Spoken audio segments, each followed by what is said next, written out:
Desde los albores del ser humano, cuando se siente amenazado, cuando tiene algo que perder o ganar, surge la oscuridad en su mente. La llamada a las tinieblas es el momento donde puede matar. Y aunque suene duro, matar es esencial para la condición humana. Esa guadaña que ciega caprichosamente la estancia en el mundo terrenal, en el mundo de los vivos. Y concretamente en julio del año 1975, entre secos trigales, retorcidos y sumisos girasoles siervos del sol y frondosos olivos, brotó la locura. Allí cuentan que había 49 grados a la sombra, la afección meteorológica perfecta para la ira, la irritabilidad, la agresividad y, por supuesto, para matar.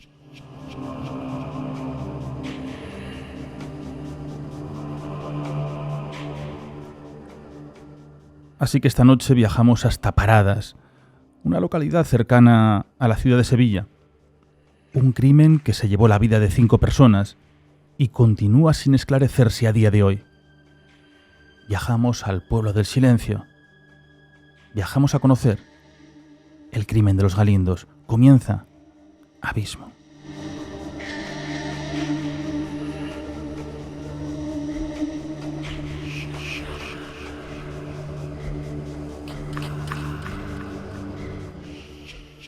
¿Qué tal, Silvia? Buenas noches. Buenas noches. Qué intro tan... me ha puesto los pelos de punta, ¿eh? Bueno, es que la música también, esto es 1849 de nuestro compositor de cabecera, Iker Jiménez, que nos deja aquí sus músicas. Pero claro, ahora que estamos en verano, que estamos prácticamente habiendo pasado esa etapa del crimen, ¿no? Estamos a principios de mes, de casi a mitad de agosto.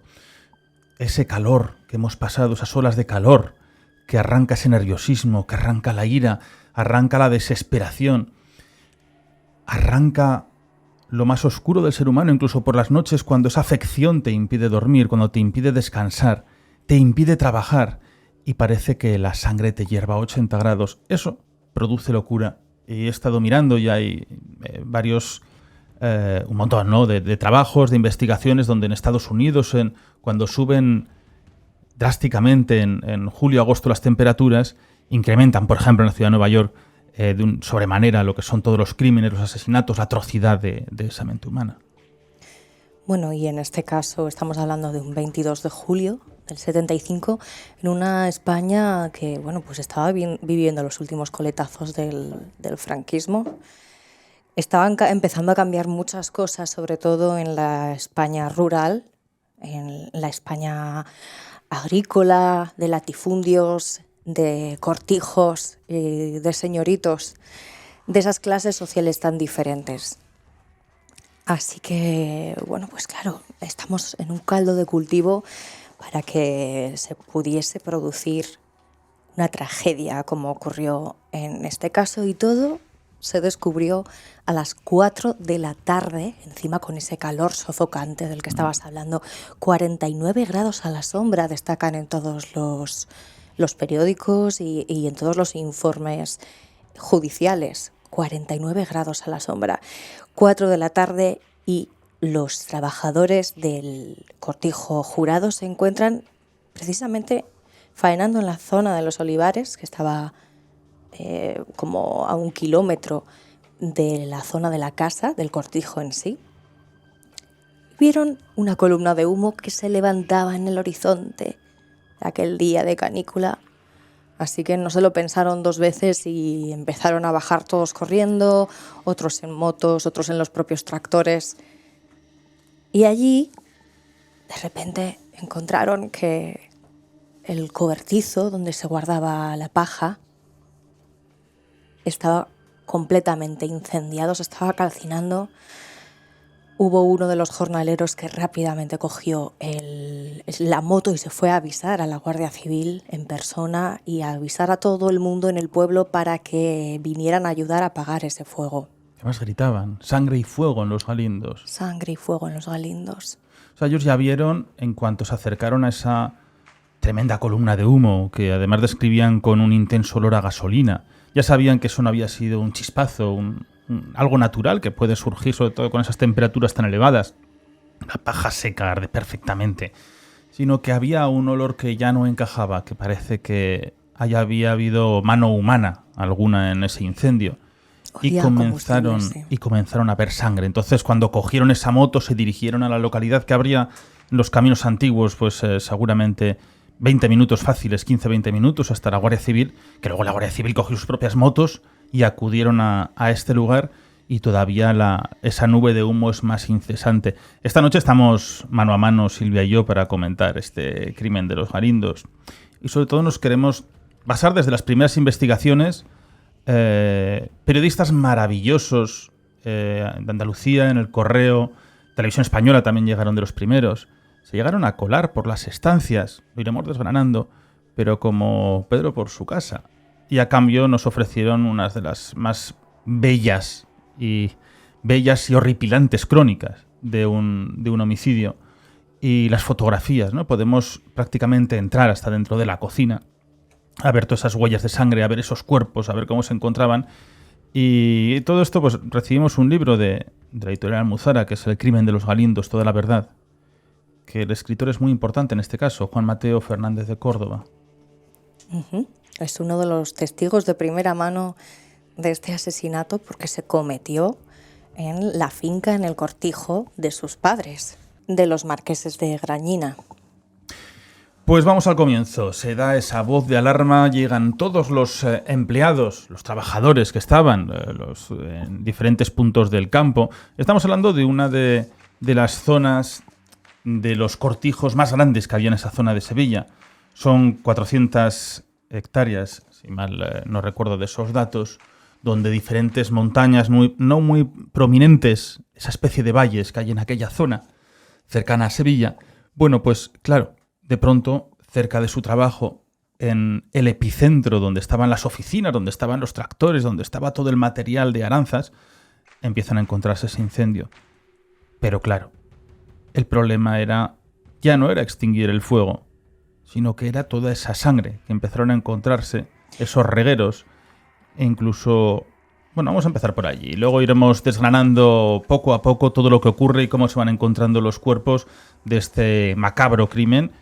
Es relativamente reciente en el tiempo, en el año 75, pero cómo ha desarrollado la criminología, la Guardia Civil, la Policía Nacional, que siempre lo estamos viendo cuando hablamos de estos crímenes no tan antiguos, ¿no? Yo creo que el antes y el después más absoluto fue después de los casos del crimen de Alcácer, cuando ya la Guardia Civil dijo que no, que esto había que cambiar completamente las formas de investigación, y por desgracia tiene que ocurrir una tragedia de esta envergadura para que vayan cambiando las leyes, la legislación, vayan cambiando las formas de investigación y haya mayor inversión para diferentes situaciones. Eso es una reflexión muy interesante, que para que las cosas cambien a bien necesita haber muertes.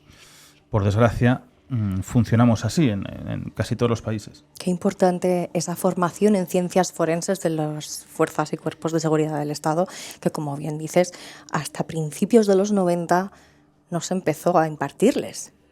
Pero bueno, a día de hoy las cosas han cambiado mucho, tenemos auténticos expertos, y es verdad que en este caso fue una cosa, fue un desastre de investigación precisamente por este asunto, ¿no? Porque no tenían en aquel momento los investigadores esa capacidad forense para la hora de recoger pruebas. Pero bueno, vamos a... Bueno, es que uno luego cuando se lo deciden trasladar el caso a la Policía Nacional, cuando llega el comisario con dos de los inspectores, dicen que directamente ellos no se hacen cargo de esta investigación por el desastre que había, todo movido, las paredes limpias, el suelo limpio. No vamos a adelantar, y porque eso es casi la segunda parte del programa. Claro, date cuenta que ya solamente con imaginarnos a los trabajadores intentando apagar el fuego que se había producido en el cobertizo, pues tenemos que imaginar pisadas, agua, que va borrando poco a poco claro, todo, ¿no? Pisadas de decenas de personas que estaban allí. Y claro, les pareció muy raro que no no estaban allí 3 personas que en teoría debían estar en el cortijo. Uno era Manuel Zapata, que era precisamente el capataz. Otro, Ramón Parrilla, que era uno de los compañeros que había ido hasta allí con un tractor y lo sabían porque lo habían visto poco antes. Y José González, que era otro de los trabajadores, también otro tractorista.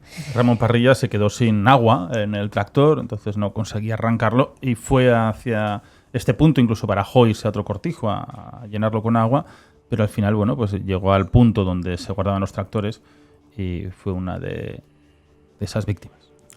Entonces no encuentran a estos 3 hombres y hay algunos que van en su búsqueda, van hacia la casa del capataz dentro de este cortijo para avisarle de lo que estaba ocurriendo, si no se había enterado o por qué no se había enterado. Y lo primero que ven, como ya estás comentando, son manchas de sangre, sobre todo en las paredes de la casa del capataz. Imaginemos un cortijo con las paredes blancas de cal, el color por excelencia de esos campos en Andalucía, ¿no? De esas construcciones. Pero claro, algo llama la atención de todos y es que la casa está completamente cerrada. Hay un candado y no hay manera de abrirla. Nadie contesta. Pero sí que está el coche de él. Ya sabían que podía estar allí. No podía haber salido de allí. En esto llega la Guardia Civil, el cabo que en un primer momento se hace el jefe de la investigación y que además era amigo de Zapata, de Manuel Zapata, el capataz, pega un tiro, destroza el candado, con lo cual ya no se podían sacar huellas de ahí porque quedó volatilizado.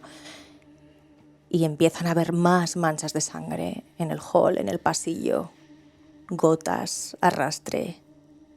Y ven que sale una de las perras del capataz, que se llamaba Tundra. Tundra, la perrita blanca.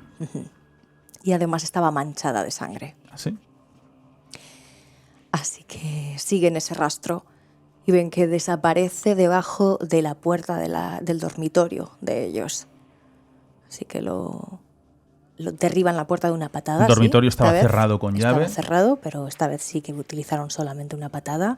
Y allí encontraron a la mujer de Zapata, que tenía apenas 53 años, Juana Martín, esposa del capataz, con la cabeza completamente destrozada, pero algo muy curioso, y es que tenía la cara como lavada.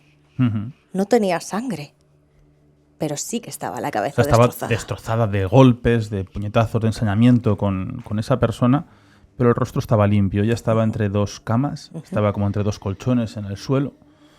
Y claro, ahí es donde decir, bueno, hay violencia, pero no hay ese derramamiento de sangre que tiene el cuerpo. Es evidente que algo o alguien ha intentado tapar las huellas y, bueno, pues esconder un poco ese cadáver. Entre tanto, pues se apaga el fuego dentro del cobertizo y ven que efectivamente dentro de ese fuego también hay 2 cadáveres que corresponden a José González y a su mujer Asunción Peralta. Al poco encuentran a la salida, debajo de un montón de paja, a Ramón Parrilla, el que había ido a llenar el agua, el tanque del tractor. Así que tenemos 4 cadáveres en un asesinato horrible, lleno de sangre por todas partes, en los patios. Pero no encontramos a Manuel Zapata, al capataz. Claro, José González, Pepe va a ser en todo este acto macabro. A él realmente es tan imposible su identificación. Se encuentran los 2 cuerpos absolutamente calcinados. Sí, pero quedaban algunas ropas y además encontraron las gafas. Incluso ella aparece sin cabeza, ya estaba completamente destruida, no se pudo casi recuperar. Y las gafas de Pepe, esas gafas de una persona con una alta graduación, esa miopía, con lo que se conocían como las gafas de culo de vaso, con esos cristales amplios, gruesos, tan identificativos, y que fueron los que estaban al lado de su pierna. Entonces se dieron cuenta de decir, bueno, es que estas son las gafas de Pepe. Pepe que en realidad tenía 27 años y luego su mujer es la que estaba atendida justamente a su lado. Ya van 7 meses casados. Simplemente hay algo muy interesante y es que, claro, ya empiezan a saltar las alarmas porque Pepe llevaba un cinturón con cananas. Las cananas son lo que se conocen los cinturones para portar balas, ¿no? Y él llevaba ese tipo de cinturón y ya parece que hubo sorpresas. Y cuando encuentran el cuerpo de Ramón Parrilla, ese tractorista que se le había acabado el agua debajo de un árbol, claro, se dan cuenta de que él no muere ahí de forma instantánea, sino que es fruto de una huida desesperada e infortuita, porque él cuando recibe uno de los disparos, seguramente también machaque en la cara, él decide huir hacia la zona de donde estarían las principales viviendas, donde estaría todo ese cortijo, pero claro, se encuentra que eso está lleno de sangre y que seguramente no sea la mejor de las opciones. Así que sigue huyendo hacia otro punto y a 200 metros de la casa le descerrojan otro disparo en el pecho donde cae muerto al instante. Así que es una persona que está agonizando hasta que llega debajo de ese árbol. Por lo cual, allí las investigaciones comienzan, llega... claro, también aquí hay un pequeño problema y es... estamos en una época... En un momento, pues en julio, final de julio, donde prácticamente todos están de vacaciones, empiezan a coger las vacaciones. Es una tradición que viene ya de tiempos atrás. No solamente es moderno lo de coger vacaciones en julio y agosto. Bueno. Y allí, claro, esto hay que judicializarlo, hay que hacer esas diligencias. Está la Guardia Civil, comienza la investigación y hay que buscar a un juez de guardia. El juez de guardia, claro, aquí lo más cercano sería Marchena. Marchena es una localidad sevillana a la cual yo le tengo un cariño y un afecto tremendo. Estuve prácticamente viviendo en ella. En este triángulo, yo he estado viviendo y lo conozco perfectamente y de mis grandes amigos siguen viviendo allí, ¿no? Bueno, pues el juez de Marchena estaba vacante, la plaza, por lo cual no había ninguno, así que todo eso le correspondía al juez de Carmona, pero claro, él estaba de vacaciones. Entonces derivan en el juez de guardia de Écija. Y Écija es el que se hace cargo de esto y el forense acude el de Marchena.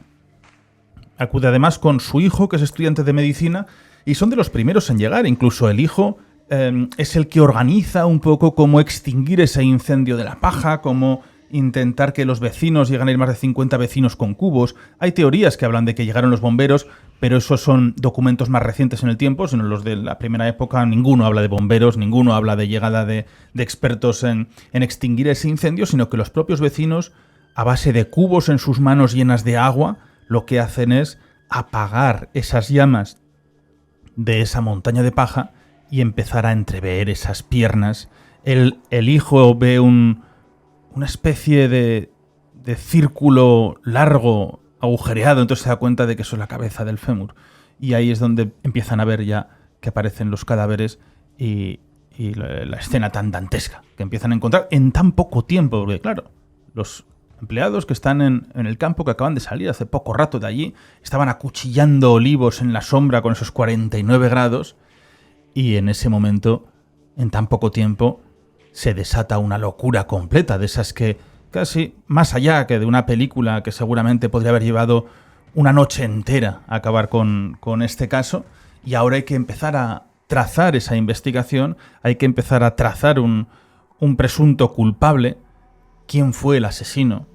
Aquí todos tienen que tener su propia coartada, estaban todos trabajando en el campo, pero había una persona que no estaba. Había el personaje más importante de hasta este momento, había desaparecido. Había desaparecido el responsable de todo ese cortijo.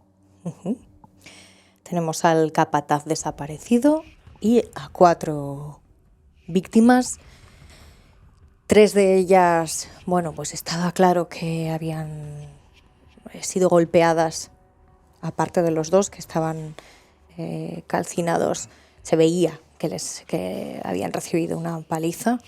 La mujer del capataz también, Juana, y el último, Ramón, con disparos, efectivamente. Además ocurre lo siguiente, y es que encuentran el coche de José, precisamente, o sea, de Pepe y de Asunción, un 600, encuentran dentro una escopeta, que es la que utilizaba el propio Manuel Zapata.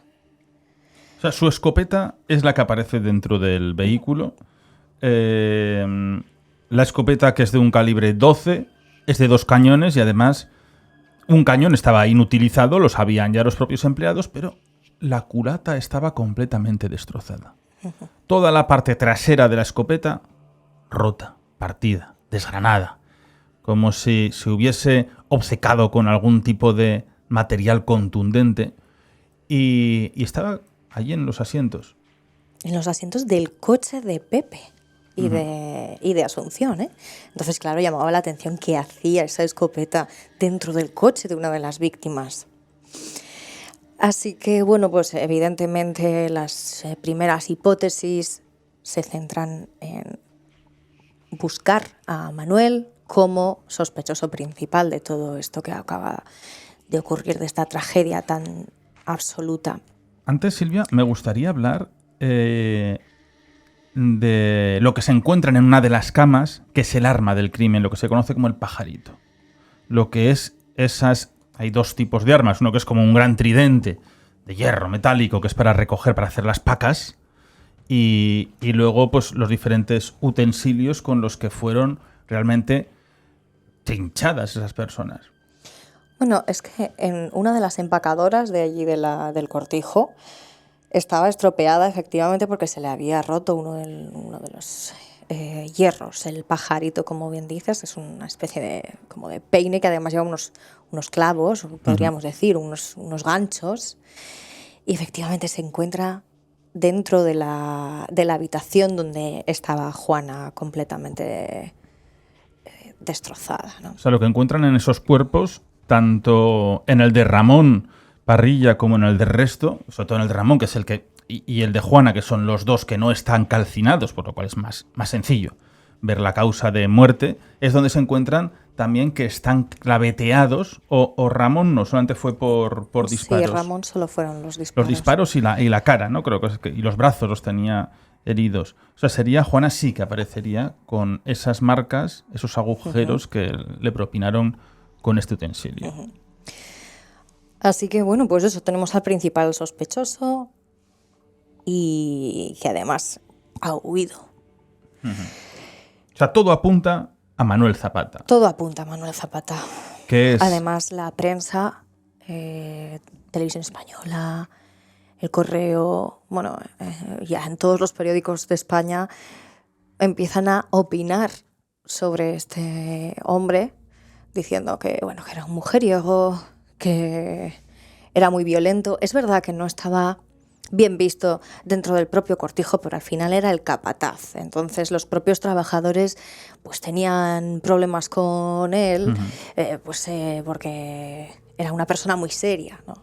Entonces, bueno, él era militar, él era exlegionario, no tiene nada que ver con que una persona sea violenta, pero él venía de la Legión. Claro, pero la jerarquía la tienen muy marcada, claro, efectivamente. Esa orden un tanto castrense que vamos a ir viendo a lo largo de todo este crimen, lo importante que va a ser esa formación que ellos tienen, esa compenetración entre amigos del ejército, que es lo que puede llegar a derivar a cierta amistad para administrar este cortijo. Entonces, Zapata en este caso, el capataz de la finca, en principio es el responsable de todas estas muertes porque está desaparecido.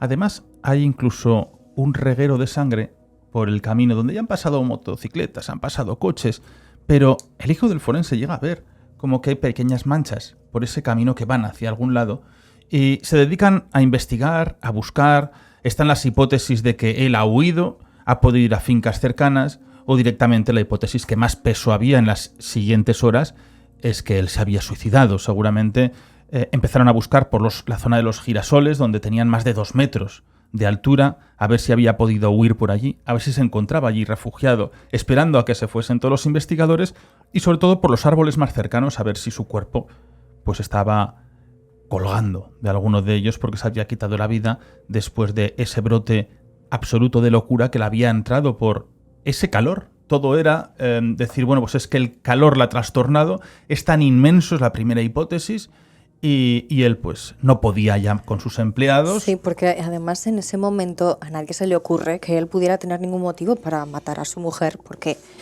estaba continuamente preocupado por ella, no estaba muy bien de salud, no quería dejarla sola nunca, con lo cual parecía algo tan extraño que en un primer momento esa es la única respuesta, ¿no?, que pueden tener, o que quizá haya habido algún lío amoroso Claro, encima su mujer, Juana, con la pareja. de 53 años, no es que haya fallecido de un golpe accidental. Muchas veces, bueno, pues hay asesinatos que por estos tipos de calor, este nerviosismo, pues les hacen a las personas empujar directamente por las escaleras, el darle un golpe contundente en un momento donde tú no estás lúcido por esos cambios tan potentes que existen de la meteorología, pero en este caso había habido un ensañamiento tremendo con su rostro. El rostro es algo muy importante en una víctima. Puede haber un ensañamiento físico con partes del cuerpo, pero el rostro, una desfiguración del rostro, significa un odio hacia él o no tener ningún tipo de consideración. Es muy extraño y se analizan mucho cuando una persona, un matrimonio, por ejemplo, una pareja que han tenido o tienen una gran relación, eso es que dicen los vecinos, si son tan simpáticos, si nunca han dado un problema, si nunca se ha escuchado un grito, es muy extraño que desfiguren por completo un rostro, porque entonces ya es cambiar esa última visión que tú tienes de la persona que te acompaña durante tu vida. Sí, pero si te fijas, había también otra característica de la que hemos hablado que sí que podía hacer pensar eso, y es que tenía la cara lavada. Con lo cual, bueno... Un arrepentimiento sí, puede ser, ¿no? Que tuviera alguien un gesto de cariño, de no querer o de querer deshacer lo que había ocurrido. Es un crimen para mí muy arriesgado. Nos queda mucho de este crimen, pero es muy arriesgado primero por las horas. Es una hora donde la gente está trabajando, por lo cual te pueden ver pasar. Estás en una finca donde hay bastante movimiento en los campos. No son campos bastante... donde tú tienes una capacidad de ver bastantes metros, ¿no? O sea, no tienes aquí montaña tras montaña que ya no ves la parte del cortijo, sino que la verdad es que se ve bastante bien si ocurre algún tipo de movimiento, si llega un vehículo o no. Pero ya el incendio, que en cuanto tú haces un incendio tienes que huir, porque entonces ya se delata por completo de forma visual en la distancia, pero el detenerse a lavar, el detenerse a cerrar los candados, colocar, no colocar, es muy arriesgado. Esto en un día festivo o por las noches, claro, igual no están las víctimas que él quería para ese momento.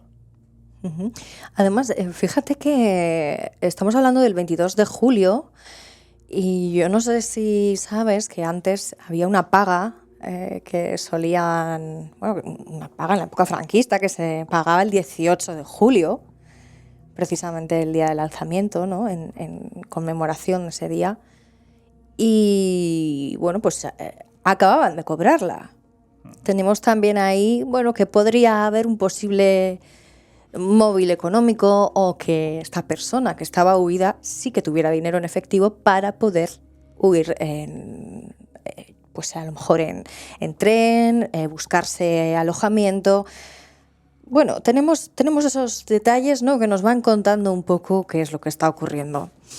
Y además me gustaría destacar una llamada que cuenta el propio Juan Mateo Fernández de Córdoba, el hijo de los marqueses, de los dueños de este cortijo.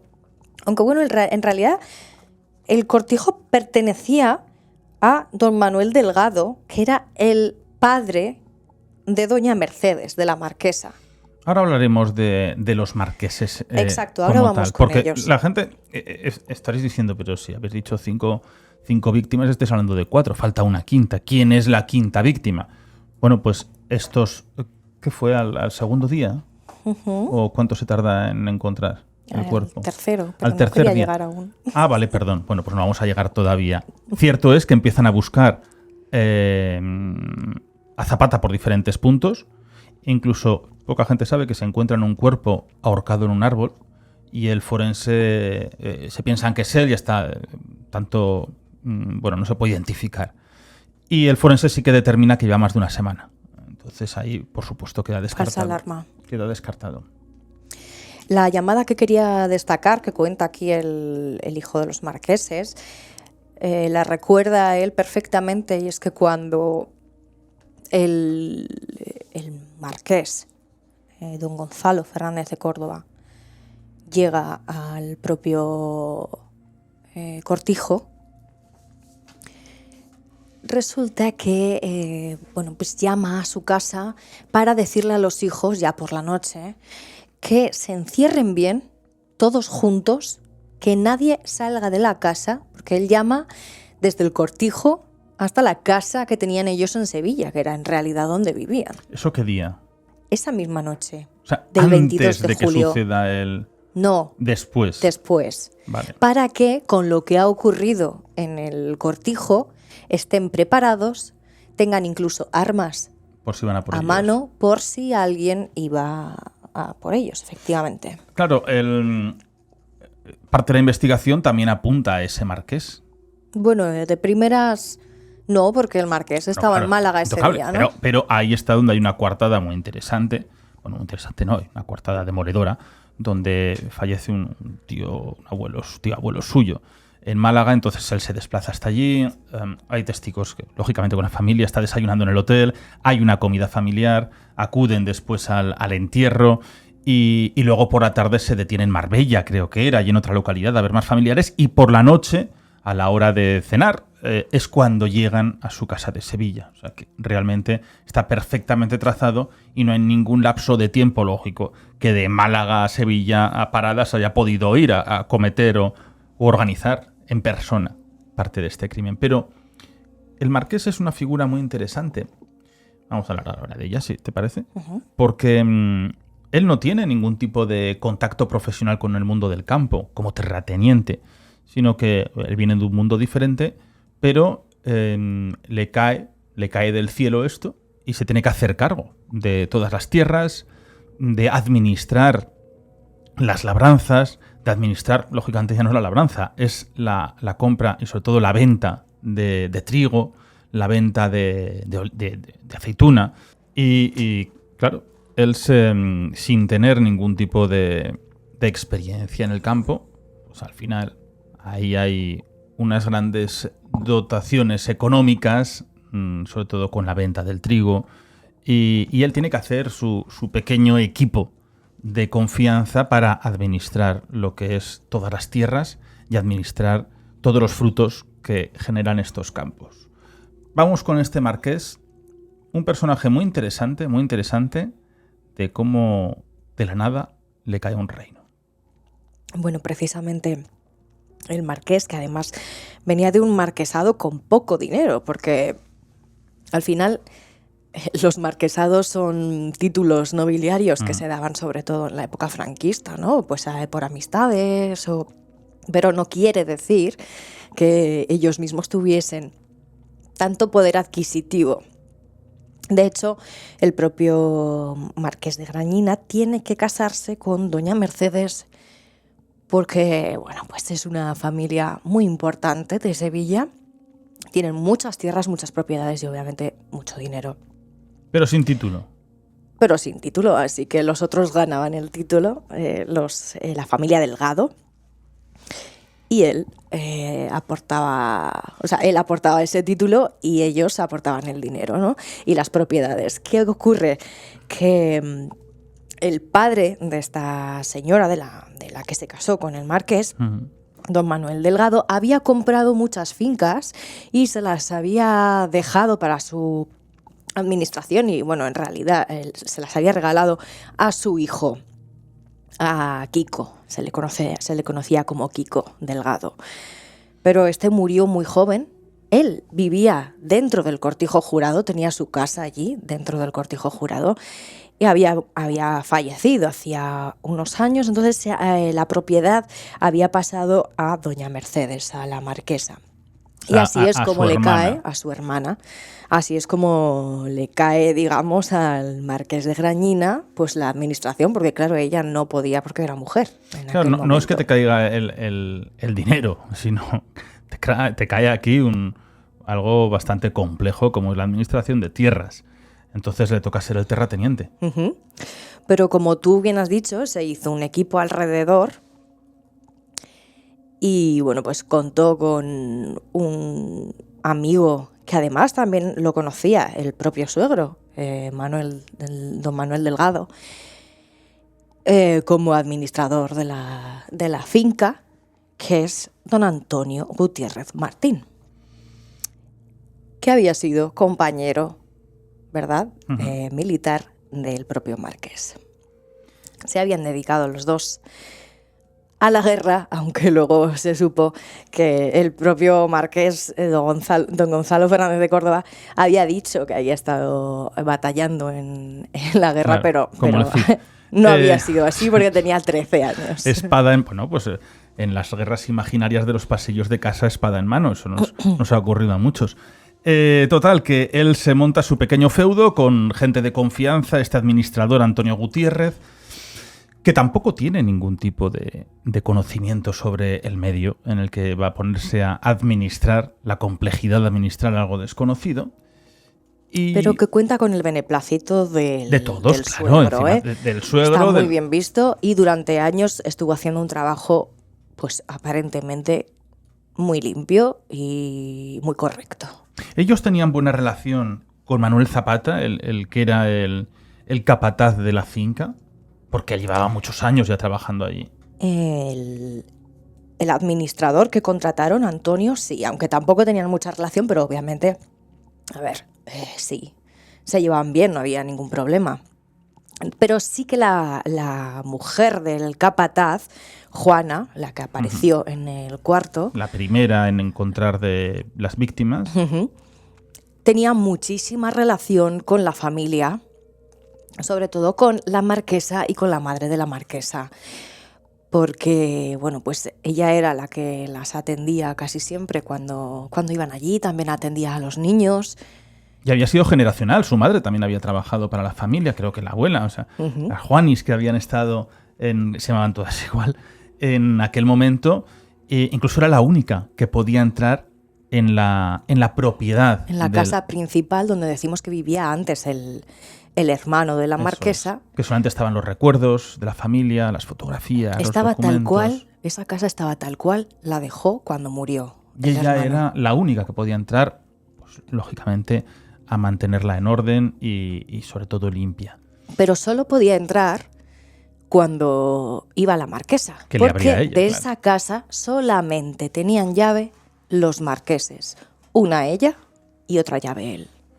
Y eso era así. Nunca podía entrar nadie, estaba completamente prohibido. Como para perder las llaves. Ya bueno, ves. llamaban a la Guardia Civil y lo solucionaban rápido. Perdón. Un tiro y... Sí. La Guardia Civil de aquel momento, de ese lugar, por favor. Bueno, si te parece, hablamos ya. Han pasado 3 días desde ese 22 de julio. Donde todo el mundo está marcando a Manuel Zapata. Hasta ese momento es el autor de estas muertes. Está fugado, está desaparecido. No saben si se ha suicidado o si directamente está por otra localidad o algún sitio cercano. Porque es muy interesante que en el cortijo cercano, el más cercano, que no estaba tan cerca, sino las tierras más próximas, colindante, se encuentran que en la fachada, en diferentes puntos, hay sangre, hay huellas, hay manos. Como si alguien se hubiera apoyado, ¿verdad? Alguien se hubiese apoyado y, desde luego, alguien que tenía relación directa con ese crimen, o por lo menos con algún momento muy sanguinolento, había llegado hasta ese punto. Pero aquí se tuerce la investigación cuando Tundra, la perrita blanca, aquella perra que tenía Manuel Zapata era como que se negaba a salir de los corrales, a salir del epicentro de este lugar, como que le faltaba algo, por supuesto, le faltaba el dueño. Y además ella, claro, estaba encerrada en... Es curioso porque estaba encerrada en la casa, como no me sigas. Cuando llegan al principio estaba encerrada en la casa. Es como, claro, esa persona dice, a mí no me sigas, quédate aquí y no me sigas a mí. Pues la perra empieza a tener un comportamiento inusual, se empieza a poner nerviosa y le ven merodear y hociquear en una zona muy cercana donde hay otra montaña de paja. Empieza a escarbar y al final encuentra un zapato, encuentra un pie y cuando se acercan las autoridades y los presentes ven que debajo de esa montaña de paja hay una lona y debajo de la lona hay un cuerpo y al mover el cuerpo pues se dan cuenta que es el cuerpo de Manuel Zapata. ¿Cómo estaba ese cuerpo? Bueno, estaba en un estado de descomposición tan grande que efectivamente lo primero que se dan cuenta es de que llevaba muerto desde el primer momento, ¿no? Que podía haber sido incluso hasta el primer asesinado en el día 22 de julio. Aquí llega un momento muy, muy, muy interesante y clave del que yo estaría mucho tiempo hablando sobre el hallazgo de este cadáver. Porque claro, cuando encuentran a Manuel Zapata, algunos dicen que no estaba allí, porque incluso un policía local de la zona orina, hace pis, micciona, llámalo como quieras, en ese montón de paja. Y él ni percibió ni un solo olor, ni percibió nada extraño, y habían estado todos pasando por allí en ese momento. Y de pronto aparece este cuerpo. Y ahí es donde llega decir, o estaba aquí o lo habían movido. Porque hay una clave, que es un reloj de oro, que alguien le había obsequiado. También la ropa. También cómo estaba el cuerpo con esas heridas que tenía también. Tenía heridas efectivamente por delante y por detrás. Y la cara también estaba. Sí.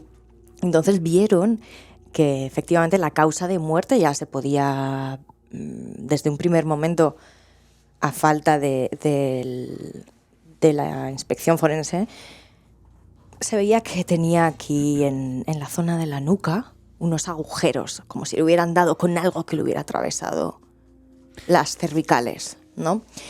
Y además, lo que dices, muy importante, la ropa estaba arreglado con traje, algo que era completamente impensable en un capataz que nunca iba así a las horas de trabajo o en su jornada, con lo cual hace pensar que efectivamente él iba a algún sitio, se había arreglado para algo o, algo no cuadraba.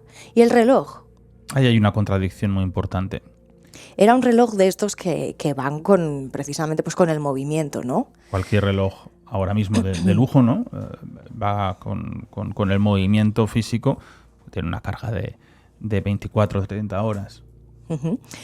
¿Y qué pasa? Que si había muerto hace 3 días y además había sido el primero en morir, bueno, pues tendría que haberse parado pues alrededor de las 5 de la tarde, como muchísimo, de las 4:30 del día 22. Pero no, ese reloj siguió marcando horas. Estaba funcionando un reloj mecánico que es imposible que esté 3 días. Yo aquí tengo un reloj mecánico que lo guardas y a los 2 días llegas y eso ya no funciona. Tienes que volver a darle cuerda. Bueno, cuerda no, tienes que poner en hora y empezar a dar con la muñeca. Así que, claro, la única respuesta que se les ocurre es que alguien lo ha cambiado de sitio.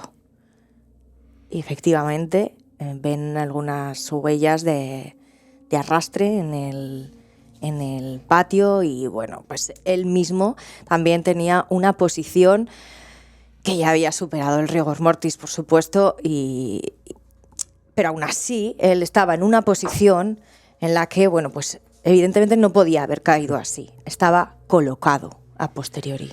Aquí hay algo, contradicciones muy interesantes. Primero lo del rigor mortis, que es lo que dicen. Dice, bueno, ya no tiene rigor mortis. El rigor mortis no se quedan rígidos. Esto es interesante. El rigor mortis comienza al momento del fallecimiento y además desaparece conforme pasa el tiempo. Y desaparece de la misma forma que comienza. Comienza desde el cuello, en la zona del cuello, la primera vértebra hasta los pies. Es una evolución por minutos, por horas. Y luego finaliza de la misma forma, del cuello hacia los pies de nuevo. O sea, no de los pies hacia arriba. Esto no es como un oleaje, sino que es como 2 tirones. Y más o menos pues suele durar unas 48 horas. Pero ya no había ese rigor mortis. Pero hay un punto que a mí me deja muy impactado, y es que el forense dice que ese cuerpo estaba desde un primer momento allí por las larvas de mosca que aparecen debajo de su cabeza. Que aparece ya la putrefacción. Muy justa de tiempo, pero con el calor que hacía, pues eso incrementa muchísimo. Las larvas de mosca en 24 horas ya pueden aparecer. Porque dice el forense que las moscas no entran porque es mosca de campo y no está dentro de una vivienda. Bueno, a mí esto, pues, en fin, me parece un poco aberrante. Porque las moscas en un campo hay y se cuelan por todos los sitios. Puede estar en la casa más cerrada del mundo, que al final por debajo de una puerta las moscas acceden. Y al final las legiones de la muerte, que se llaman, pues incluso cuando huelen la muerte, este no sería el caso, pero en momentos agonizantes están ya preparadas. Eso es lo de... sería para un programa, analizar cómo son todos estos bichos, la fauna cadavérica y cómo va apareciendo. Bueno, pues con las larvas además se puede saber de forma habitual incluso el tiempo que lleva un cuerpo. Cuando esa larva ya está muerta y ha salido, ¿no?, la mosca, y aparece una segunda larva, es decir, tú cuando encuentras larvas y ves que todo abajo está negro porque ya hay larvas muertas, ya sabes que lleva más de 5 días ese cuerpo. Porque ahí ya esa larva se ha convertido en mosca y otra mosca ha empezado a dejar otras larvas que están 5, 6, 7 días, más o menos. Y ya ves que hay un segundo proceso de tiempo. Entonces es una de las formas de ir encontrando todo esto. Luego hablaban de un color más verdoso que tenía el cuerpo. Pero a mí me sorprende una cosa. Cogerlo por pinza, porque decían que podía haber estado sentado al estar comprimida la zona del abdomen, entonces se quedaba verdoso en un lado. Yo ahí no estoy de acuerdo en absoluto. Bueno, sí, que las livideces marcan muchísimo la posición de muerte, claro. No, pero vamos a ver, me están diciendo que a esta persona le destrozaron el cuello. Las livideces, para la gente que no lo sepa, son esos como moratones, en realidad, porque la sangre se acumula por la gravedad, por el peso de la gravedad en la parte de abajo, ¿no? Entonces, si la persona ha estado sentada, pues obviamente habría livideces en la zona del culo, de las piernas. Con la agresividad. Si quedas tumbado boca abajo, pues estaría en la zona del pecho. Si quedas tumbado boca arriba, estaría en toda la zona de la espalda, esos son las livideces. Entonces, eso marcan la posición en la que ha muerto o ha estado ese cadáver durante las primeras horas. Exacto. Aquí no correspondía. Eso es lo que me parece curioso, porque el forense en aquel momento no lo supo ver, y sin embargo sí que destaca ese color verdoso, ¿no?, de la parte superior del torso y de la cara, como si a lo mejor pues eso, el cinturón le hubiera apretado, claro. O si... Es que aquí, como no hubo investigación criminológica, policial, hay una cosa que era más que evidente. Cuando a una persona viva tú le golpeas, pues lógicamente, ¿qué es lo que tenemos los vivos? Pues tenemos una presión sanguínea, el flujo, estamos vivos, si no esto no estaríamos hablando. Entonces esa presión que tenemos en el cuerpo cuando hay un corte o cuando hay un impacto bastante contundente, ¿qué es lo que hace? Va las salpicaduras de sangre, ¿no? Entonces sí que tendríamos que tener salpicaduras por la zona de paja y tal y cual. Cuando un cuerpo ha fallecido, cuando ya no hay pulso, ya no hay presión de sangre, se llama derramamiento. Cuando ocurre con una autopsia o cuando hay casos que cuando se desmembra un cuerpo, pues eso no genera presión y no salpica, sino que eso lo que hace es derramar, sale la misma cantidad de sangre en el cuerpo, un poco menos, porque al final se coagula de una forma muy, muy rápida, pero la sangre aparece derramada, ¿no? Cuando vemos esas escenas o películas que ha llevado un disparo en la cabeza, ¡fum!, se ve la sangre por otro lado, pero a la vez ese charco es de sangre cuando ya ha fallecido la persona habitualmente.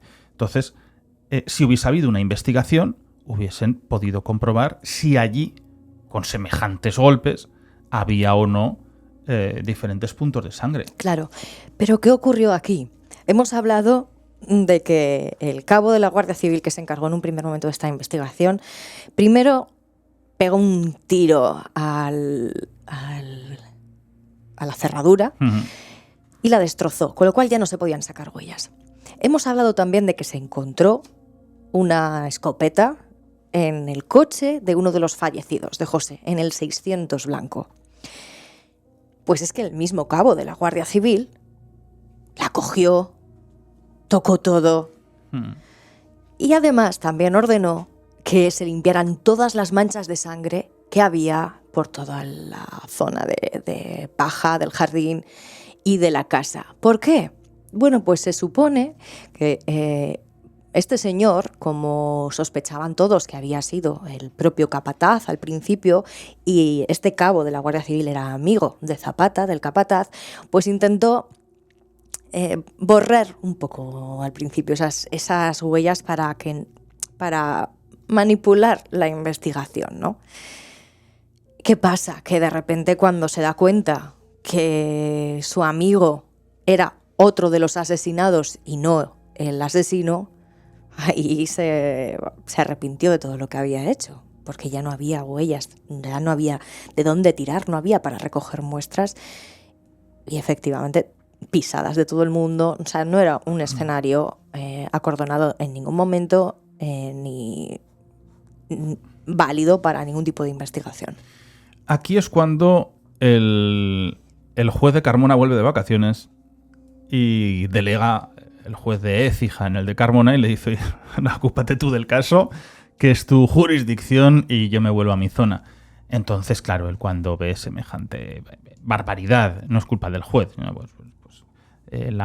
Algo tan momentáneo, tan rápida, esa investigación que tiene ahí la Guardia Civil, pues él dice que tiene que hablar con el equipo actual, sería actual de homicidios de la Policía Nacional en Sevilla, y ahí es donde acude el comisario con 2 inspectores, los más importantes que hay, los mayores expertos que hay, para que se hagan cargo de la investigación y por favor intenten trazar esto de cero, porque esto es un desastre.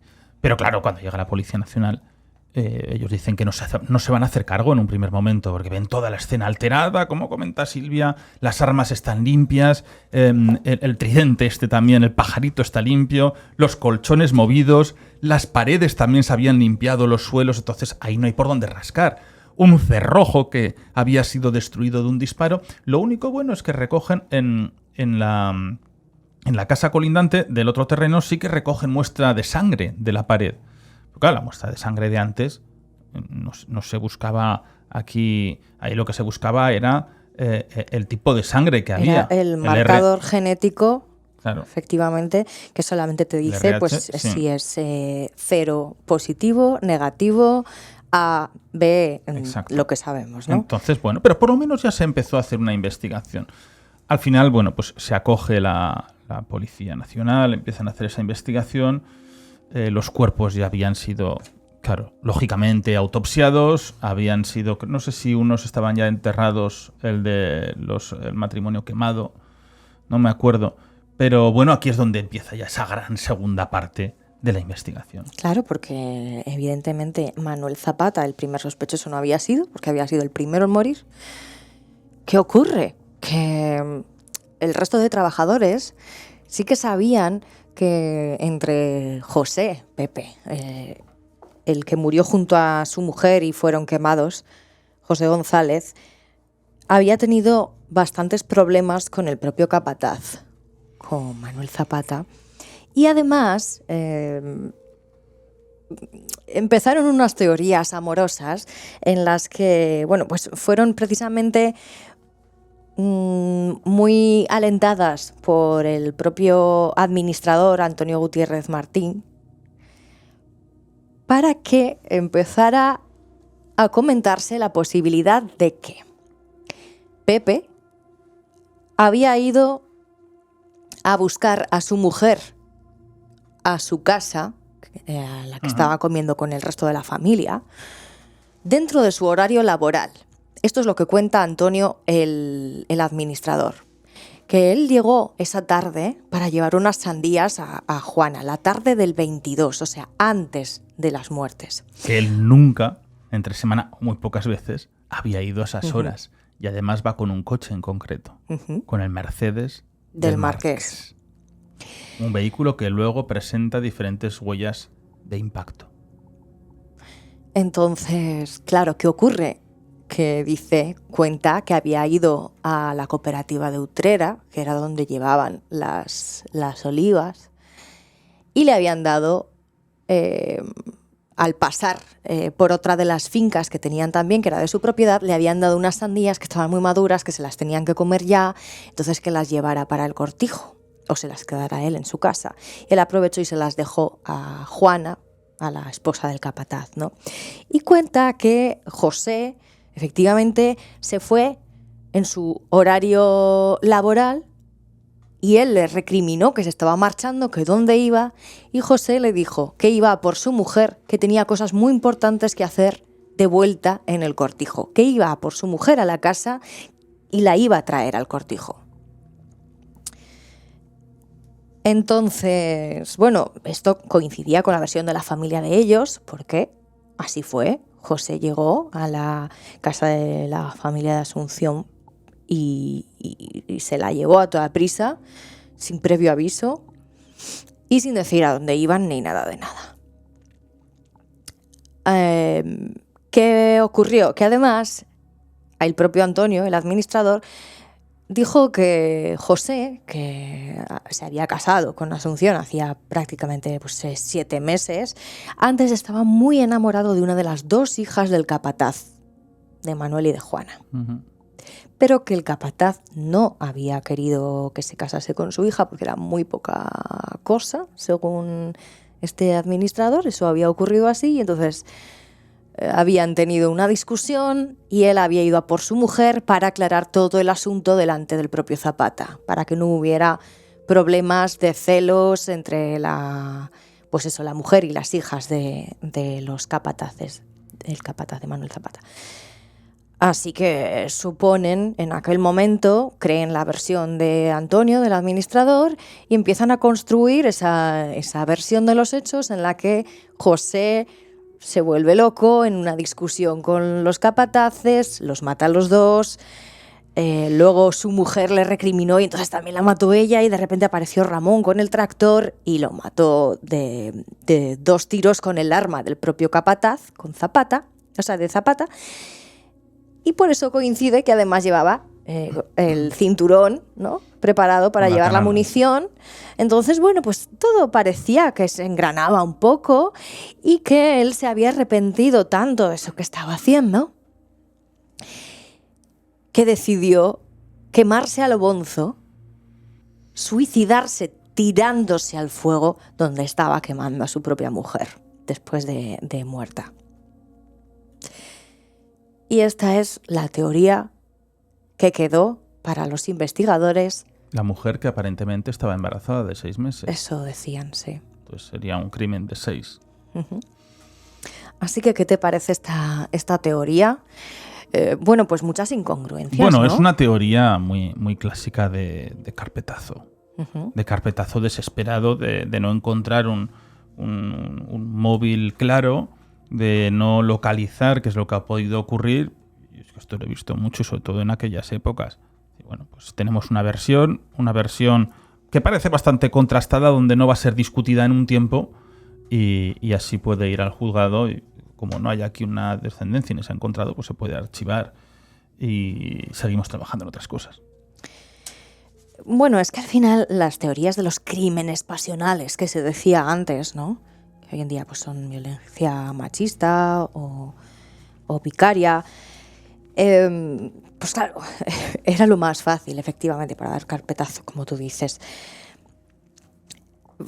También se quería tapar el desastre que había sido la investigación y además a la propia familia propietaria de ese cortijo, que se veía envuelta también en que el dueño original, don Manuel... En una oscuridad. Sí, pero en aquel momento el dueño original, don Manuel, el padre de la marquesa, estaba, bueno, pues con un cáncer terminal de pulmón y acababa de ser operado en Marsella. Entonces había vuelto, pero ya estaba en cama y muy mal dentro de su casa en Sevilla, ¿no? Entonces estaba toda la familia allí pendientes de este señor, de que no se enterase tampoco de lo que había ocurrido, porque un disgusto como este, porque además se llevaba muy bien con el capataz, con Zapata, pues habría podido ser nefasto, ¿no? De hecho, murió a los meses. Pero querían tapar todo esto, que no se enterase nadie, que la familia no se viera involucrada en nada. Y bueno, aparentemente las coartadas, efectivamente, de todos los de la familia, pues eran correctas. Se había visto que el marqués había estado efectivamente en un hotel en Málaga, que le había acompañado luego de vuelta su hermano Álvaro. Y lo que ocurrió también es que el propio administrador, don Antonio, desapareció. Desapareció a los pocos días, de la noche a la mañana, como decían en esa época, a la francesa, ¿no? Que esto es algo que también se ve reflejado en la serie del Marqués, que me la he visto estos días. Está muy interesante y está basada en precisamente este libro de Juan Mateo Fernández de Córdoba. O bueno, por lo menos la trama principal, ¿no? Luego hay muchas cosas que se han hecho imaginadas, ¿no? Pero bueno, pues estamos en un punto en el que todas las coartadas de todo el mundo coinciden. El administrador se ha marchado y dicen que estaba muy afectado por todo, porque tenía mucha relación con todos los trabajadores. Claro, pero hay alguien que como que desenmascara que aquí había sobrecostes o que la venta de grano, un gran porcentaje ya estaba sin declarar, porque había gente de este cortijo que no estaba en absoluto de acuerdo en que no se declarase los granos, los kilos, las toneladas de trigo que ellos recopilaban. Y eran testigos y eran conscientes de lo que se estaba haciendo, de que se estaba blanqueando dinero a cambio de la producción que estaban teniendo en esos campos. De hecho, bueno, todo este grano y sobre todo luego se dieron cuenta durante la investigación que había una trama bastante importante en relación a la cooperativa de Utrera de Verdeo y Almazara, la cooperativa Coduba, y a la caja de ahorros de Utrera que estaba metida dentro de la propia cooperativa, ¿no? Entonces, efectivamente, vieron que había desfalcos de este cortijo, un poco apuntados, precisamente por lo que dices, de algunos trabajadores que sabían perfectamente que esto ocurría.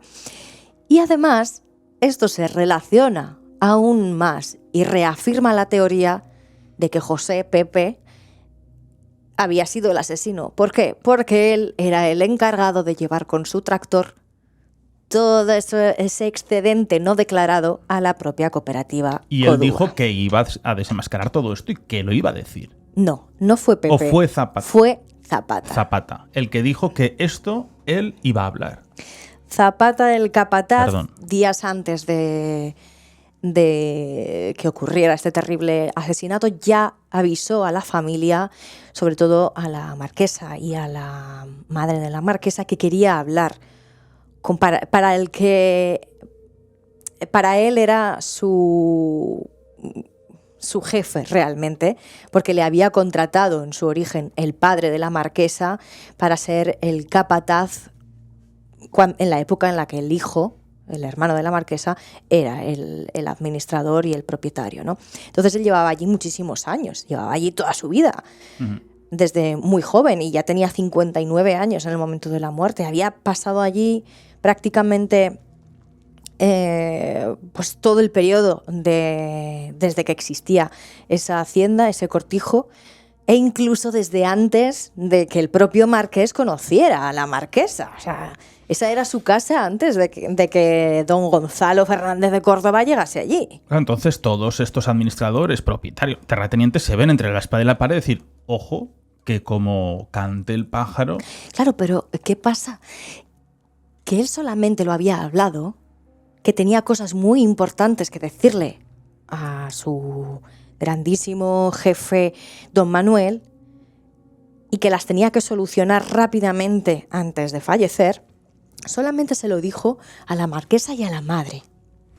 Pero ellas le dijeron que por favor, que ellas no querían saber nada, pero que no le tenía que dar esos disgustos y que por allí que no que no querían decirle nada.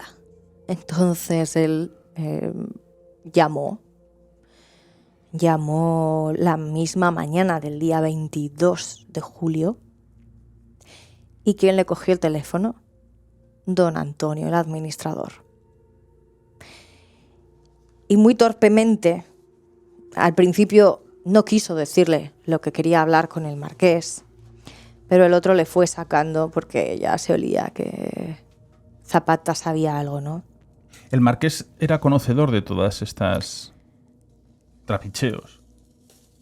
Bueno, se supone que sí. Se supone que sí. Se supone que sí, pero Zapata tampoco tenía forma de demostrarlo. Solamente tenía forma de demostrar con los libros de cuentas y con algunos documentos que había podido recopilar de la propia cooperativa, ¿no?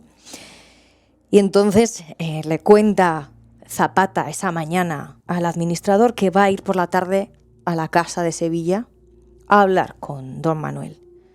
El administrador muy preocupado porque evidentemente él sabía lo que estaba pasando y no quería que el suegro del marqués se enterase, don Manuel, le dice: usted no puede venir a Sevilla y dejar el cortijo sin nadie. Esto es una conversación que reproduce el hijo en el libro. Y entonces dice: voy para allá esta tarde, Zapata, a hablar con ellos. Se tienen que enterar de muchas cosas. Dice el administrador: ¿de qué cosas? ¿Qué dice? Usted no se mueve de allí.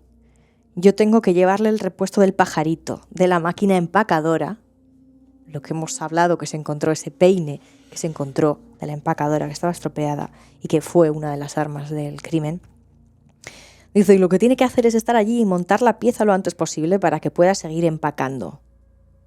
Aquí no venga a meter jaleo. Entonces Zapata dice: no voy a seguir hablando con usted. Mejor que se lo diga a don Manuel y a las señoras, o yo mismo se lo diré esta tarde, cuando lo vea, para contarle lo que están organizando en Utrera. Claro, qué error cometió. El administrador le colgó, enseguida llamó por teléfono y se sabe que llamó al hotel de Málaga, donde estaba el marqués. Uh-huh. Y además también llamó a la cooperativa de Utrera. ¿Qué se supone o qué nos plantea Juan Mateo Fernández de Córdoba, el hijo mediano de los marqueses, que es el que ha destapado con este libro toda la historia real? Bueno, pues se supone que efectivamente el marqués le dijo: no puede ser, tienes que pararlo, no podemos dejar que mi suegro sepa lo que estamos haciendo, que estamos defraudando muchísimo dinero y además lo estaban intentando reinvertir en el mercado inmobiliario, ¿no? Que claro, imagínate la Costa del Sol en aquel momento que estaba creciendo, se estaban construyendo hoteles, edificios, apartamentos, bueno. Así que parece ser que estaban en ese negocio. Será casi como Nova Rumasa. Ya hablaremos de eso en otro momento, ¿no? Bueno, no. Quiero decir que al final apostaron por que todo. Eso está relacionado con otra tragedia también, sí. El caso es que, pues efectivamente le dice el marqués: voy para allí ahora mismo.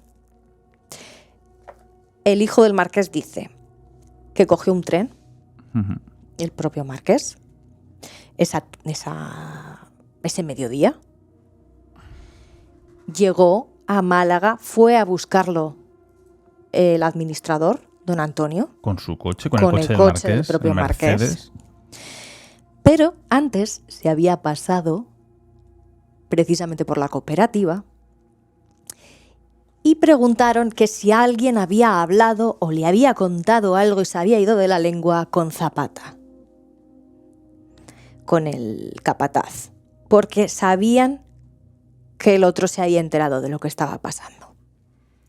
Así que en la propia cooperativa, Codúa, cogen y dicen: bueno, pues espérate, no vayáis vosotros solos, id con al que aquí llama Juan Mateo Curro,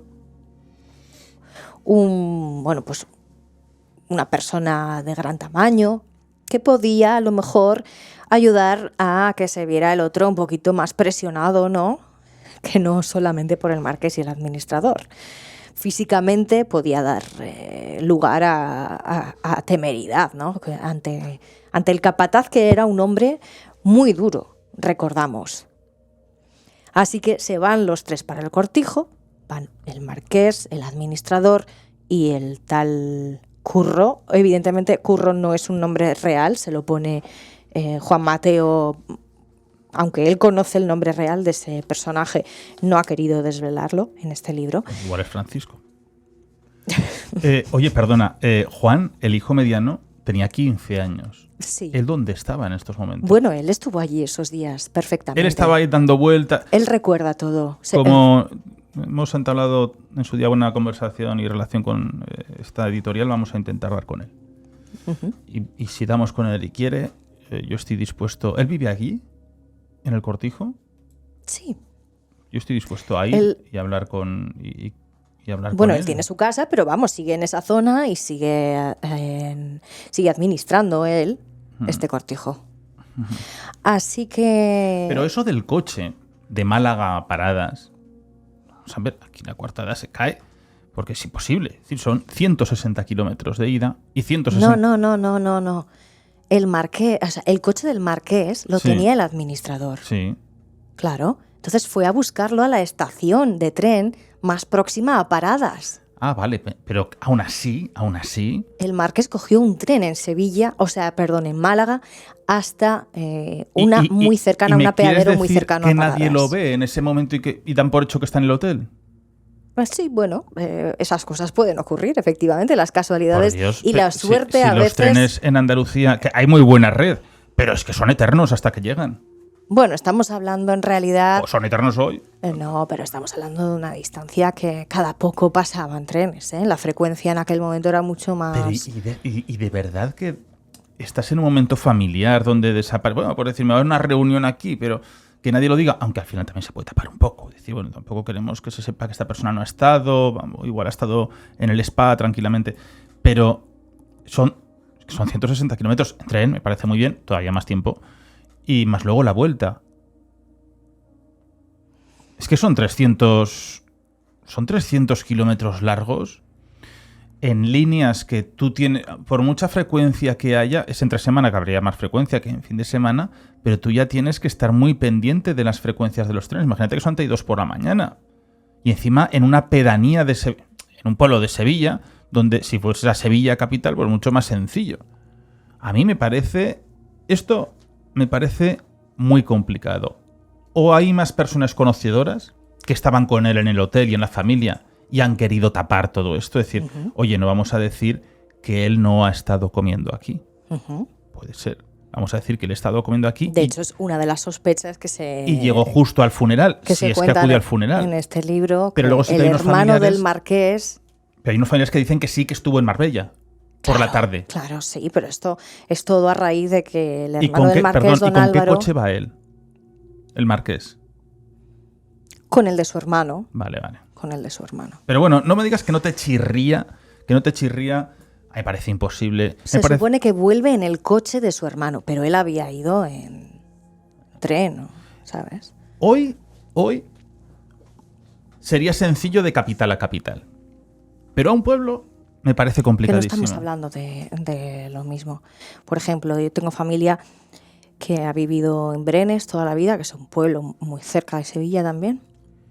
Y que... Bueno, y paran en todos los pueblos los trenes.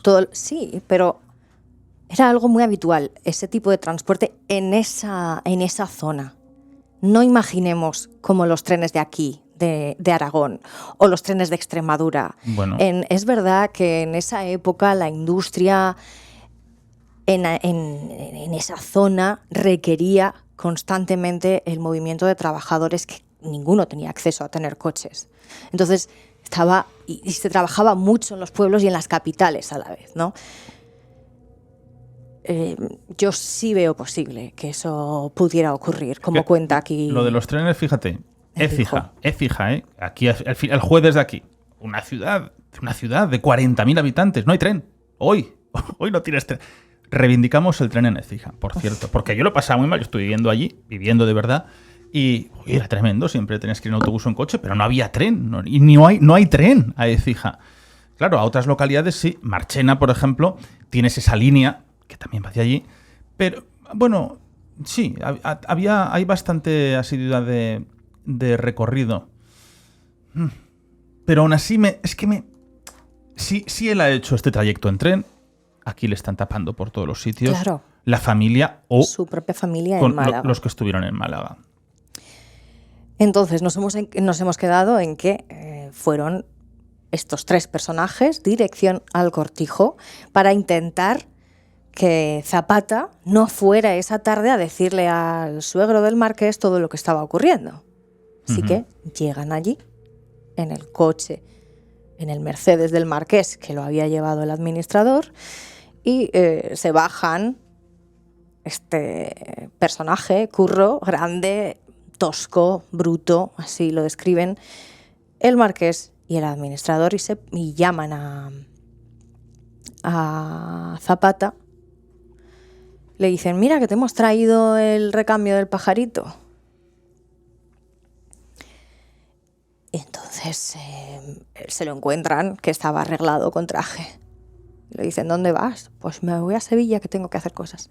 No puedes ir a Sevilla, estás en tu horario de trabajo. No, yo ya he acabado mi jornada y puedo hacer lo que quiera. Tengo cosas muy importantes que hablar en la casa de mi patrón, porque él era su patrón, es el que le había contratado, recordemos, y yo no tengo que darles explicaciones a ustedes de lo que tengo que hacer. Por mucho que uno de ellos fuera el administrador y el otro fuera el propietario legal, ¿no? El marqués. Pero en realidad, para él, su patrón era don Manuel, que era el que había comprado ese cortijo y el que le había contratado a él para que ayudase a su hijo previamente. Así que bueno, pues debieron intentar convencerle, diciéndole algo de dinero, incluso en algunos papeles de aquel momento y en la prensa se decía que se habían encontrado billetes con los que se supone que pues eso, intentaban comprar su silencio. Pero eso no ocurrió.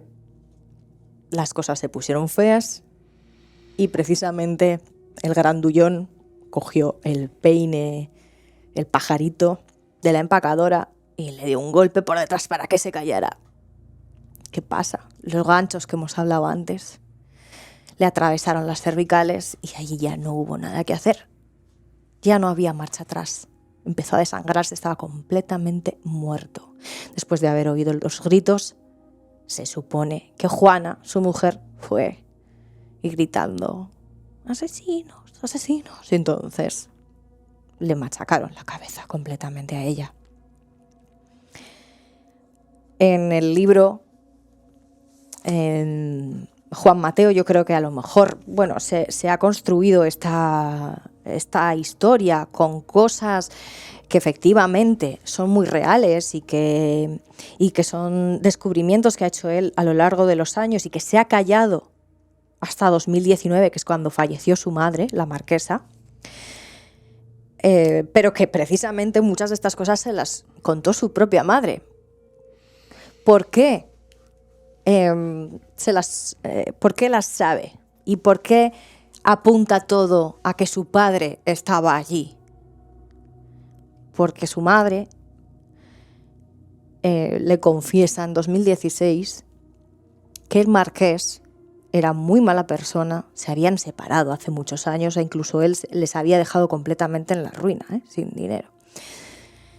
Y le confiesa a la madre que ella al día siguiente de los hechos, del 22 de julio del 75, se acercó hasta la casa, hasta el cortijo, y cogió su llave, una de las dos únicas que existían,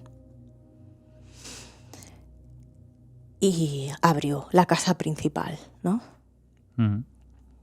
Y allí se encontró, en la zona de la cocina, de la puerta de atrás de la casa, un charco de sangre, una mancha de sangre fresca. Y en aquel momento se dio cuenta de que si la única persona que tenía llave aparte de ella era su marido, es que su marido estaba implicado en los hechos. Juana nunca tuvo llave de esa casa. Nunca. Nadie tuvo llave más que los marqueses.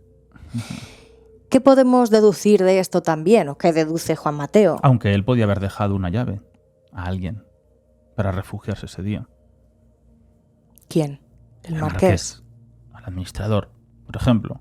O al matón sin escrúpulos, ese loco, como es Curro, el que llaman Curro en este caso. Claro, pero ¿por qué? Y de ahí podemos deducir lo siguiente. Y es que el cuerpo de Zapata, que inicialmente no encontraba a nadie y que ya hemos hablado de que fue cambiado de sitio, pudiese estar allí. Se guardó en esa casa de la que nadie tenía llave. Y allí estuvo durante 3 días dentro de un armario y tapado con unas mantas que luego utilizarían también para transportarlo. Y precisamente al caer una de esas esquinas de las mantas fue cuando se manchó el suelo de la cocina, y entonces esa es la mancha que la madre, la marquesa, ve. Y que además ella limpia. Claro, y aquí es donde llega ya esa segunda parte, donde se pide luego un veredicto a un segundo forense, donde hay donde hay una exhumación de todos los restos. Estamos hablando del año 80, 81, 80, no creo. Sí, son sus años cúlmenes. Y entonces aparece el catedrático de Medicina Legal de Sevilla, como es don Luis Frontela, un forense curioso, extraño a la par, yo lo conozco, y muy detectivesco. A él siempre le ha gustado también un pequeño casi juego de detectives. Dentro de su profesión, bueno, pues él al final ha sido el forense más mediático que hemos tenido en este país. Cada vez que había un problema con que no estaba bien esclarecido, él pedía la exhumación. Y al final, bueno, un forense pues, habla con el juez, se hacen unas diligencias, entonces se judicializa sin ningún problema y se hace una exhumación prácticamente en 24 horas, se puede hacer una exhumación sin problema. Entonces Luis Frontela, un tipo ya mayor, seguro que lo habéis visto en muchísimos programas de televisión, pero nunca ha estado muy bien visto en su profesión por los compañeros. En los juicios siempre iba contra ellos, solamente su versión prevalecía sobre todos ellos. Muy bueno también en su trabajo, por supuesto, y como esa especie de criminólogo detective médico, pues funcionaba muy bien a la antigua, pero hay veces que ha patinado o ha querido ir más allá. Yo creo que también con el caso Alcácer intentó ir mucho más allá de lo que... Hay veces que su mente intenta, como muchas personas, no ir más allá, querer ver donde no hay, y aquí, bueno, pues se ha visto a veces donde no había. Siendo que en Andalucía tienen espectaculares médicos forenses, por ejemplo el doctor Botella, ¿no? El doctor Miguel Botella, un grandísimo amigo de este programa, con el que también se podría haber contado. Entonces, don Luis Frontela decide proceder a esa exhumación y hace hallazgos muy, muy interesantes. Algunos para mí, pues, un tanto novelescos, pero otros... ¿Cómo cuáles? Tendría que repasarlos, los tengo apuntados en el... Es que tengo los dos móviles aquí con sonidos. Vale. Pero, bueno, hay uno que es muy interesante, pues que el cuerpo, que ahí es donde sí que va a esta conclusión, donde el cuerpo es trasladado por más de una persona. Claro, bueno, eso es muy sencillo, ¿no? Que se tendría que haber visto ya en la primera visión, ¿no? de esa investigación, porque vemos huellas de arrastre, aparecieron huellas de arrastre. Él se trabaja mucho con la fotografía. Claro, repasó las fotografías del escenario. Y entonces se ven esas huellas de arrastre, de sangre, pero de repente, eso lo puede hacer una persona, ¿no? Tú coges a alguien de los pies y vas arrastrando, aunque cueste porque a lo mejor pesaba, pero en un momento determinado ese cuerpo se ve que acaba ese rastro de sangre y ya solamente hay gotas, con lo cual ahí está clarísimo que hay otra persona que coge del otro lado y deja de arrastrar ese cuerpo, sino que se va llevándolo en volandas y caen las salpicaduras de sangre, van cayendo esas gotas de sangre hasta el dormitorio donde se encontró a Juana, porque ese rastro de sangre era de Juana. Con lo cual se sabe que se había cambiado de lugar, que hubo 2 personas y además que el matrimonio que habían quemado, no es que el hombre, como se había dicho hasta ahora, Pepe, se hubiera tirado directamente a quemarse a lo bonzo al fuego, sino que ya estaba muerto antes. Se veía que le habían destrozado la cabeza, que tenía el cráneo fracturado y, bueno, pues encontraron efectivamente huellas de que había sido asesinado. Esto es muy importante porque en aquel momento el pueblo estaba completamente dividido. Estoy viendo las fotografías entre las dos del familias. Crimen, con ese arrastre, ¿no? También dices con esa silla. Sí, las podéis buscar en internet si queréis. Cómo aparece. Claro, aquí sí que se ve el arrastrar. Sí que se ve luego como aquí lo levantan. Como aquí lo levantan. Pero bueno, se ve, aquí sí que ha estado mucho rato en esta parte del suelo. Aquí ha derramado bastante. Debajo de la silla, además ha echado ahí bastante. Sí que se ven esas gotas del movimiento. No, pero mira, aquí ahí ya se ve que lo cogen y ya solamente hay un reguerillo sí. de sangre en el que, bueno, pues son prácticamente gotas de que va chorreando el cuerpo. Entonces ya empiezan a trazar, se hace una reconstrucción diferente de los hechos y, bueno, pues la teoría es que al primero que matan es a Zapata, después sale Juana, a ver qué ha pasado. ¿Se supone, perdona, que aquí es donde le matan a él? No, aquí es donde dejaron a Juana. Este es el rastro de Juana. Pero es que aquí no hay nada ni por paredes, ni por suelo, ni por nada. Que la dejaron después. Vale, mataron donde mataron a su marido, fuera de la casa. Y entonces luego la llevaron dentro, la dejaron allí, vieron que la perra, aquí viene uno de los puntos importantes, la perra intentando revivirla le había lamido la cara y entonces deciden de nuevo cambiarla de sitio y meterla dentro de la habitación con la puerta cerrada para que la perra no se ponga a ladrar y no llame la atención. Y no siga lavando ni comiéndose el cadáver. ¿Y este es Zapata? No, este es José, ¿ves? Este es José. Sí. Pues tampoco está tan calcinado. Bueno, la cabeza... No, sí. pero... Es decir... es que como está en blanco y negro esta foto en sepia... Y este es Ramón, el tractorista. El tractorista. Sí. Claro, está aquí puesto... Pero vamos... Es decir... Entonces se puede empezar a trazar pues que los hechos han sido de otra manera, ¿no? Que vemos que efectivamente el matrimonio de capataces mueren primero y luego, a posteriori, llegaron Ramón con su tractor, descubre lo que estaba pasando allí y entonces le tirotean para que no diga nada y luego llegó el matrimonio en el 600 porque habían quedado que la mujer de Pepe se iba a quedar con Juana mientras Zapata iba a Sevilla a contarle todo al padre de la marquesa. Y esa era la razón por la que ese matrimonio fue allí. Porque así la mujer cuidaba de Juana y el otro además podía intentar arreglar y poner la pieza nueva de ese pajarito en la empacadora, que es lo que se esperaba que llegase esa tarde. Estoy viendo, ella sí que está completamente carbonizada, es increíble. Y lo del rostro lavado, pues es el rostro de terror absoluto. Con la boca abierta, la lengua afuera. Es curioso, además, la cara que estas fotografías hinchada. Hayan llegado a nosotros, a nuestros días, porque este sumario desapareció. ¿Ah, sí? Desapareció, se supone que en uno de esos cambios de juzgado, en el último cambio de juzgado, pues se perdió. Fíjate qué diferencia, ¿no? Donde está el que estaba debajo del árbol. Esa cara mucho más... Está hinchado. Sí, pero la cara de terror... es de brutal, Juana. Brutal. Sí, podemos describirla así. Sí. Con ese vestido con un estampado en flores.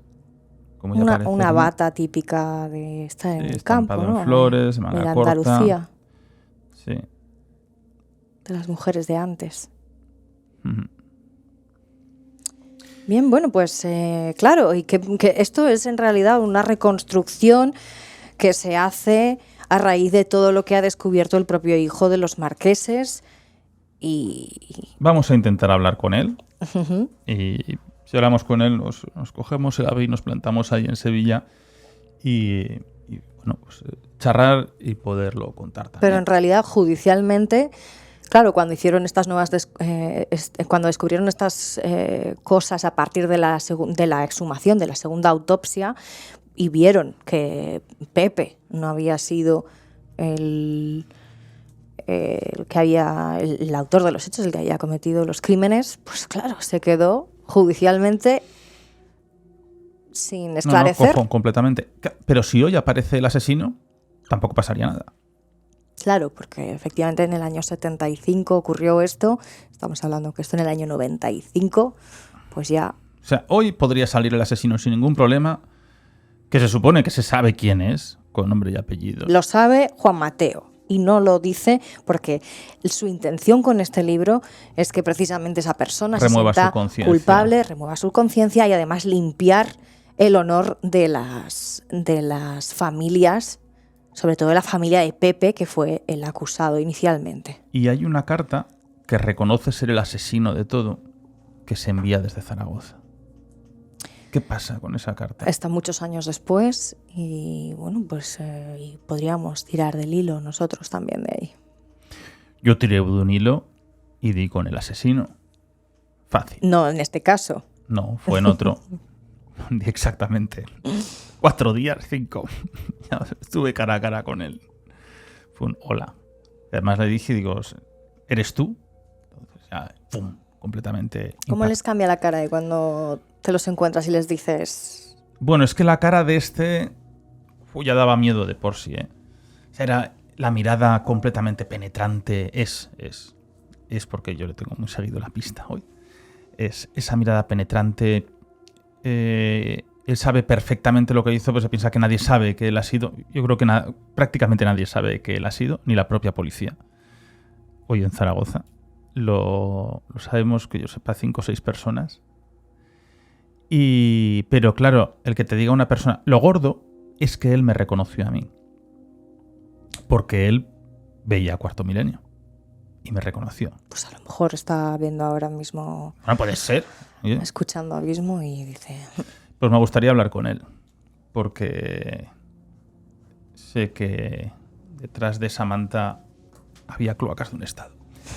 Bueno, pues entonces esa persona hoy se sigue sin el caso sin esclarecer y el crimen de los Galindos pues no deja de ser una múltiple teoría de posibilidades, un abanico más con unas partes más abiertas que otras y en principio el asesino está vivo, el asesino múltiple de 5 víctimas, posiblemente 6 si ella estaba embarazada, que eso se puede saber. Raro es que Frontera no haya dicho nada cuando hizo la exhumación, aunque además no estaba, igual estaba muy calcinado y no pudieron ver prácticamente nada. Pero bueno, esa persona, pues, como yo siempre digo, la de veces que nos hemos cruzado con asesinos, la de personas que hay en el mundo que matan y están a nuestro alrededor, que matan por necesidad, por diversión. Hay teorías que dicen que el que mata una vez no vuelve a hacerlo y que raros casos repiten, pero bueno, saben cómo deshacerse de un cuerpo, saben esconderlo, en fin. Y hay veces que cuando me estoy tomando algo en una terraza pienso y digo, ¿y si el de al lado? Te recuerdo que cuando en diciembre del año pasado, cuando estaba tomando yo un café en Zarauz, en la playa, en la mesa de al lado había uno de los principales asesinos de ETA. Y estábamos los dos tomando un café. Hasta que luego le dije a por el amigo al que iba, a por Gorka Landabur, un tío maravilloso.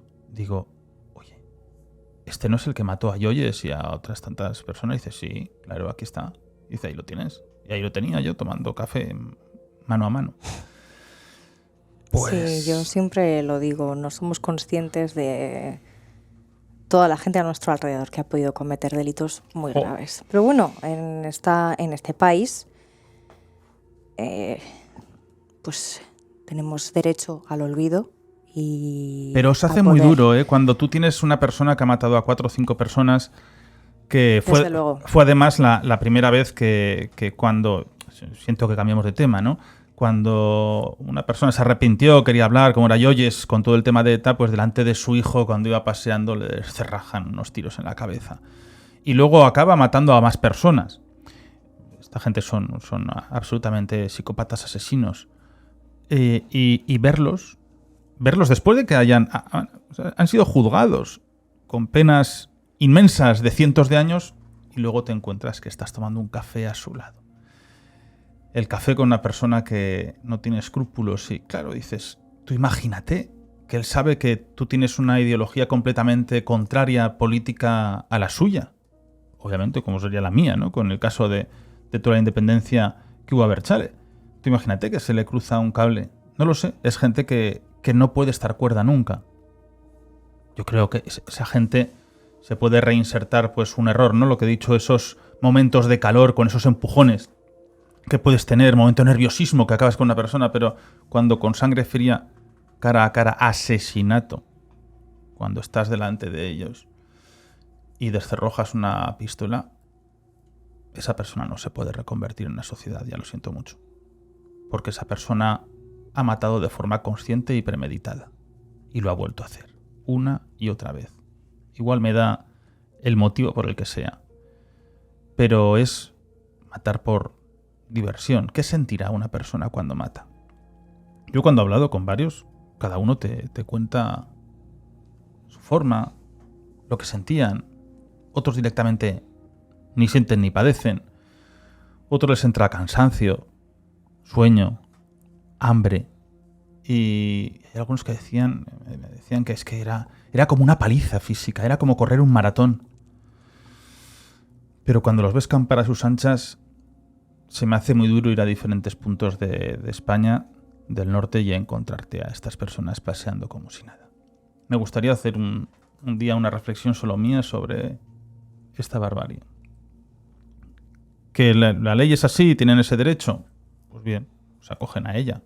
El problema no es de ellos, el problema es nuestro. De las aprobaciones que hay, de las legislaciones. Pero es muy duro sobre todo para las familias. Saber que el que ha matado a tu padre, a tu madre, a tus hermanos... Cuando estuvimos con José María, ¿te acuerdas cuando él directamente nos dijo? Dices que te mató a mi padre, a mi madre y a mi hermana. Tal cual.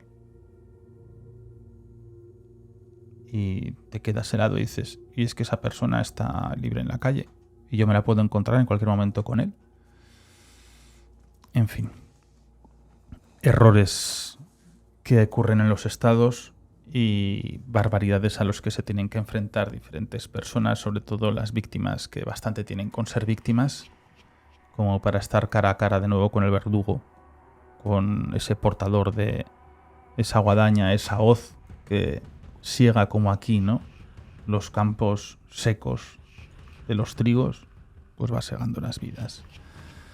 Silvia, muchas gracias. Vamos a seguir atentos a este libro, a ver si podemos sacar alguna otra conclusión. Quién sabe.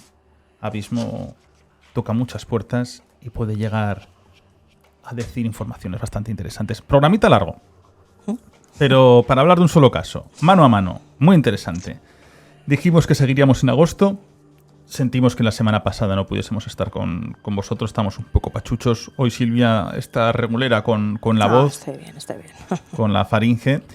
Y bueno, pues la semana que viene seguro que tenemos más. No sé si mejor, porque después de estos casos, de esta España negra, pues hace y da muchísimo que pensar. En definitiva, el crimen de los Galindos. Una barbarie ocurrida en una de esas estepas soleadas españolas de la zona de Andalucía y que hoy sigue estando el propio Cortijo, una de las zonas más adineradas, y es la locura del dinero, la locura del poder. Y cuando haces las cosas mal de forma repetitiva, y al final te pillan, pues hay gente que la única forma de huir es acabando con la otra persona, silenciándola. Habitualmente es el móvil más común en los asesinatos. Cuando se nos va la mano en la vida, pues para no liarla, aunque luego la puedes liar más. Ahora, a esta gente le salió el golpe redondo. Tal cual. ¿Existe el asesinato perfecto? Pues posiblemente aquí tengamos un ejemplo. Bueno, yo creo que este no estaba muy premeditado, desde luego fue todo un cúmulo de cosas terribles, pero la suerte les sonrió a los autores, eso desde luego. Que no decaiga la memoria, sobre todo ya no de estos casos, sino de los asesinos que andan sueltos, que no sé qué hacen sueltos. Un fuerte abrazo, ¿verdad? Uh-huh. Y la próxima semana más. Claro. Que nosotros nos vamos siempre. a Málaga. A la feria. A la feria de Málaga. Así veremos a nuestro amigo Hugo también, Díez, que nos espera por allí. Y la familia y eso. Y a la familia. La mía no, pero no tengo familia en Málaga, aunque grandes amigos. Bueno, eso. Y como he dicho, pues el tren a Écija y un abrazo enorme a todos los amigos que tengo en Marchena y en Écija. ¿Sabes cómo se llaman los de Écija? ¿Cómo? Sorpréndeme. Astigitanos. Toma ya. De Astigi, una de las capitales del río Genil. Maravilloso. Astigi, antigua colonia romana, que les mandamos un abrazo eterno. Nosotros nos vemos aquí cada viernes, sábado en este, viernes en el otro. Y si no, en los que tengáis Telegram, buscáis Canal Abismo en Telegram y ahí estamos todos conectados. Un abrazo enorme y hasta la próxima semana. Dejamos aquí con esta música 1849 de nuestro compositor de cabecera, Iker Jiménez.